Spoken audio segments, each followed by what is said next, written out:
What's up, guys? SK here with the June 19th patch notes for Black Desert Xbox. This should have started off up here, but I screwed that up. Anyway, so we're gonna have the pre-creation for the Shai class that will be coming out on June 26th. Now, the class is in the game for you to create, name, and customize, but you cannot log in on her until June 26th. So that's one thing to remember. We're gonna go ahead and look into the Shai information later on. There's a little bit of lore, but we're not going to read the lore because it's a lot of lore. And that'll make the video probably like 20-something minutes. We're not doing a 20-something minute video. I'm sorry about that. We also have Nova added into the game, which is really cool because Nova brings in the AP offhand, which is good for PvP. But for the first week of Nova, they're going to be lifting the desert sickness buff, so you're not going to be able to get hypothermia or heat stroke in the desert. This is not just during the Nova times. This is during the entire time of the span of the week. So even if you're grinding or you're doing whatever else, you're not going to get these buffs. This is a good time for you to actually start doing your trading if you have to. Some people are going to be able to run through that without having to worry about, you know, your sicknesses and stuff. Or this is a good time to actually go ahead and discover the desert. I should have waited, but I didn't really want to because I wanted my energy. I'm at 401 now. Yes, I should push 450.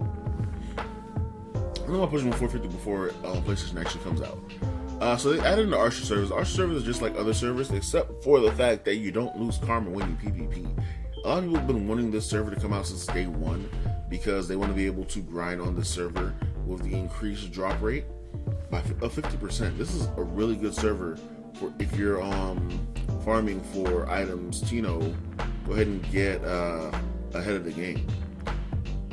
But it is also a PvP zone. This is a war zone when it comes to dealing with getting these set items, because the places that are going to be camped the most, I'm going to put it out there right now, are ogres and the current accessory spots. So ogres, crescents, and basilisks, they're going to be camped the most because people have a hard time getting those drops already. This will also increase the amount of these items on the market exponentially, which is also a good thing for those people. The only thing about the Archer server is that you still can get the villain mark when you are in the desert. They call it a chaos mark. I don't know it's called a chaos mark, but yeah.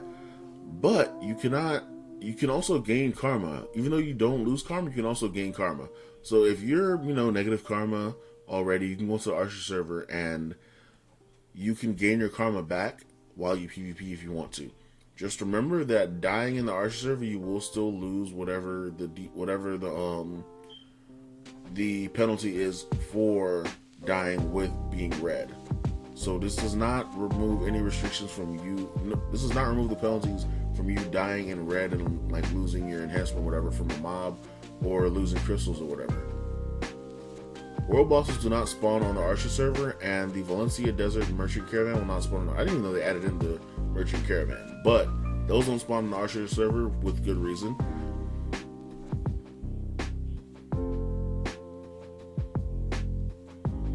Next, they've added in the Battle Arena. If you've ever been to Villia, Heidel, or Calpheon, you've been outside the cities to the arenas. There are these little small arenas that are out there pretty much the size of like an Oreo. I don't know why I said Oreo. I don't even have Oreos around here. It's the first thing that came to mind. I'm fat. I'm sorry. But, yeah. The arenas are really small, so it can get really like cluttered when it comes to like trying to do more than 1v1. Or if you're trying to do multiple 1v1s, it gets cluttered really quickly.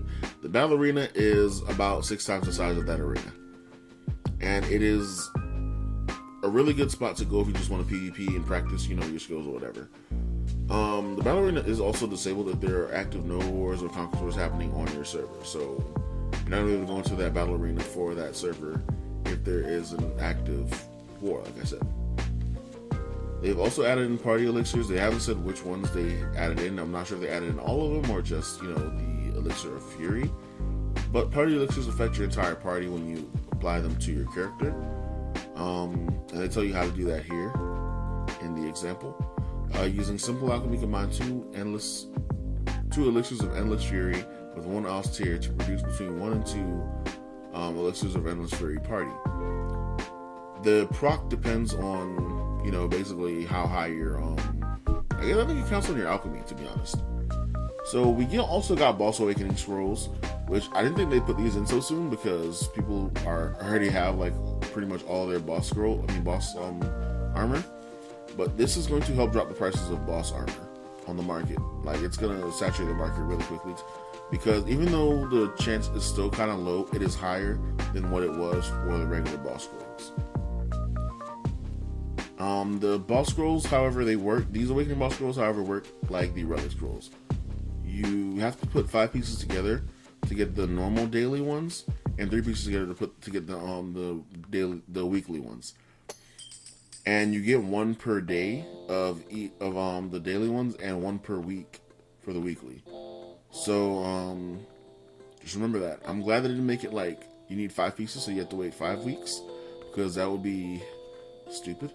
And the chance is not that high for them to do that. So you're only gonna be able to do like one every month for the weeklies, and then you're gonna be able to do, you know, your 4 per month of the dailies, unless you're gonna go ahead and buy them from the loyalty shop, which we'll talk about later.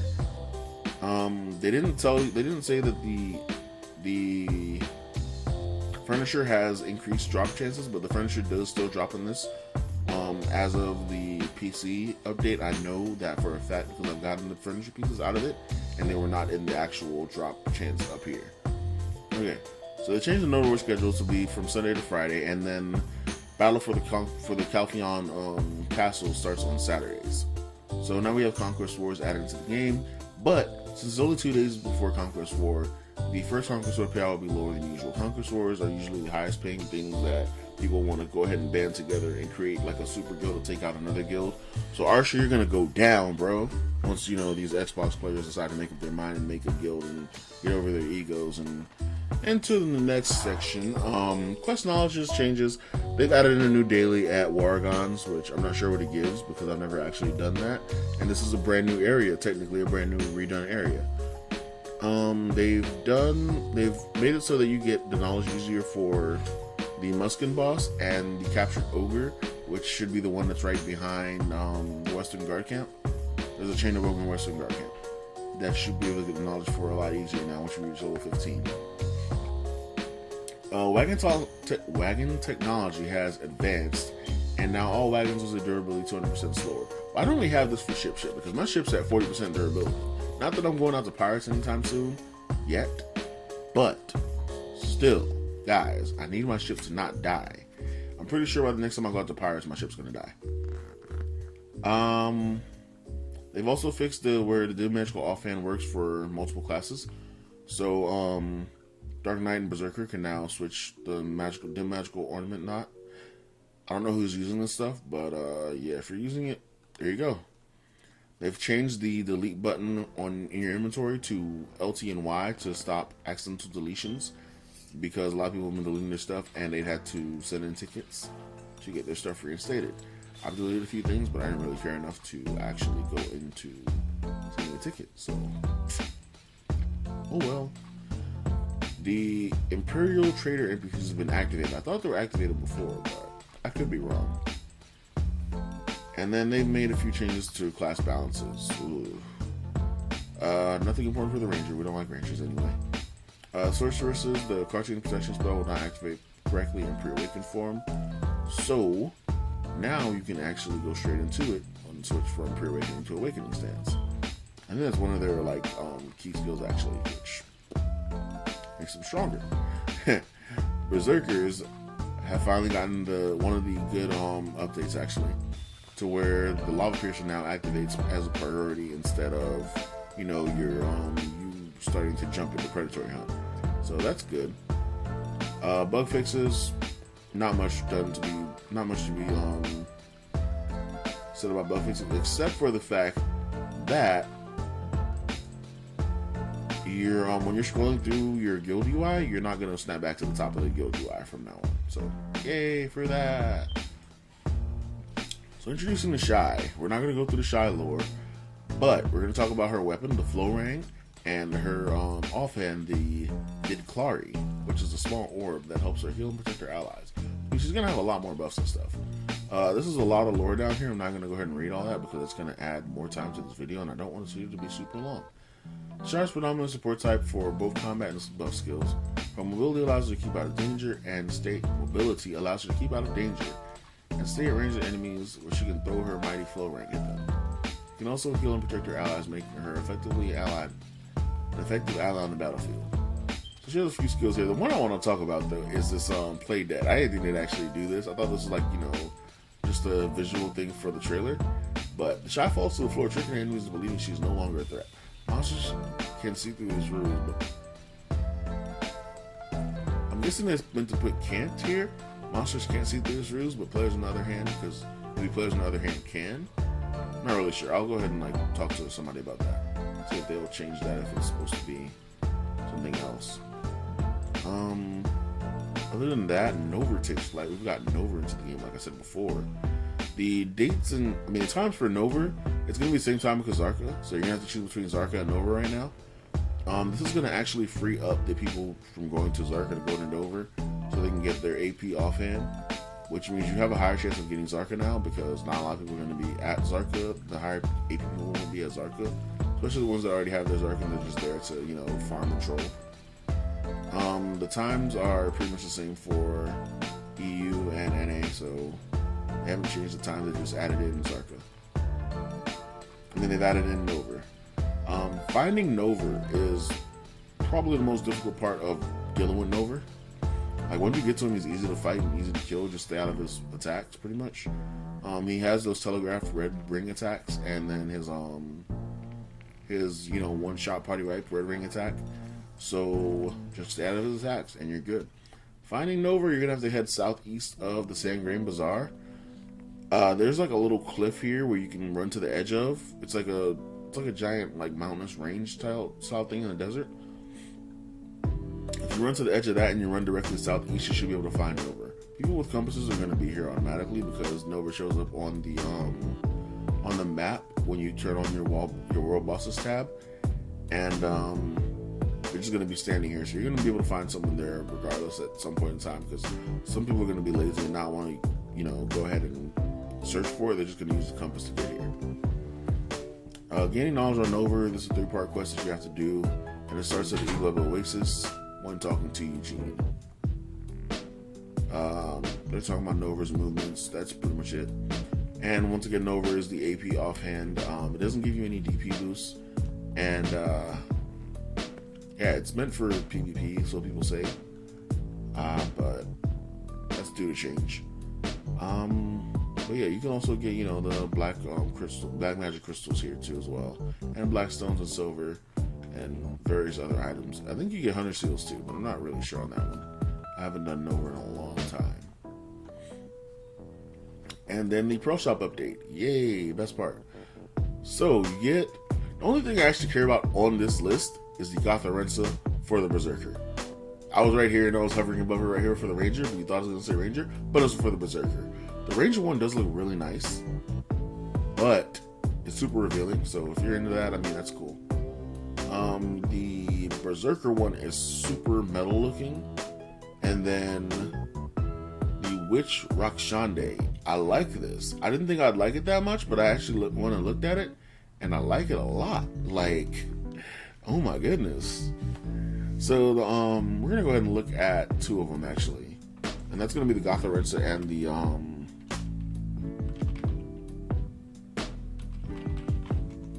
It's right here. I have to say it right here. Yeah. So the Berserker Gotharensa looks just like this, and it looks good. I like the way it looks. It's visually pleasing. I think the second one's here as well. Yeah, the arm cannon one. So yeah, this is visually pleasing to me. And then the Ranger Gotharensa.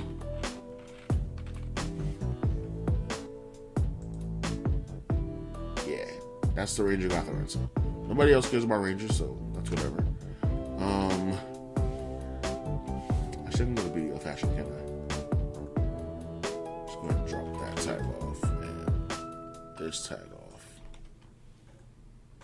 Does it take me to the website? Yes, it does.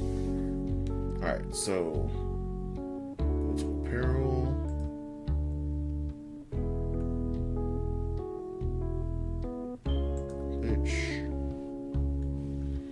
Everything everything here is in alphabetical order, so you'll be able to find it quickly. If you just go straight down to where it's supposed to be, Roxande. The Roxande armor reminds me of something like straight out of Valencia. Straight out of Aladdin, to be honest. It's pretty dope looking. I like the Roxande outfit. It's one of those situations where the armor doesn't really match, the actual situation, but it looks really nice. So you're gonna get the Peekaboo Blacksberry Cube earrings, which are the basic earrings. They don't really serve any extra purpose besides giving you. They don't actually give you a buff or anything, so that's kind of just for looks, I guess. You get the limited edition title, the Adorable Trickster, the Soul Accessory Box, +8 inventory expansion coupon, weight limit +50, and a +2 silver embroidered clothes box, the extra life skill EXP scroll for ×10, and 100 million silver, which is kind of dope. And the weight and inventory are tied to the Shai, so you can't move to another character, which sucks. All you gotta do is create a Shai and give it a reasonable name. But if you do create a name that's, bad, then you're probably gonna get kicked out of the event. So, yeah, probably banned, so watch out for that. There's also another event where you can share the Shai with the world, where you share it on one of the social media platforms that they have listed here, and you have a chance to win an Xbox gift card for $30. 20 people have the chance to win, so I'm gonna go ahead and do that. Yay! And Pro Best reserves the right to cancel and change the event depending on mitigating circumstances. Next is the Loyalty and Pro Shop event. Since boss scrolls have been added in, you can pick up boss scrolls from the Pro Shop for 100 loyalty for the 5-piece scrolls and 105 loyalty for the 3-piece scrolls. Like I said, RNG plays a factor in everything, and you want to spend your loyalty on this stuff, go ahead. It'll give you a chance to get your boss armor, and if not, then you wasted loyalty, which you get every day for logging in and for certain times of logging in, being active for a certain amount of time. I don't know what I'm talking about anymore. And then the Pro Shop 100 Pearl event, you get to get the underwear, which gives you plus luck, I believe, and then the horn rimmed glasses, which give you plus knowledge, and then just a bunch of furniture stuff and Dragon Scale, Horse Gear, Bleach, Unknown Dye, and a Megaphone. That's pretty much it for that. But yeah, that's it for this video, guys. Thank you guys for watching. I'm sorry this video turned out to be so long. I can't really help it because I'm trying to speak as fast as I can, and it's making me mess up and slur a lot and other stuff that that. But yeah, I'm trying to get these videos faster. I'm still going to be doing these videos, even though I'm not playing Xbox as much. I'm going to be semi-active on Xbox, so I will still be doing these videos. I'm playing with something in my hand right now that's making sounds in the mic. I don't know. But I'm kind of just doing extra things with my hands I don't need to be doing.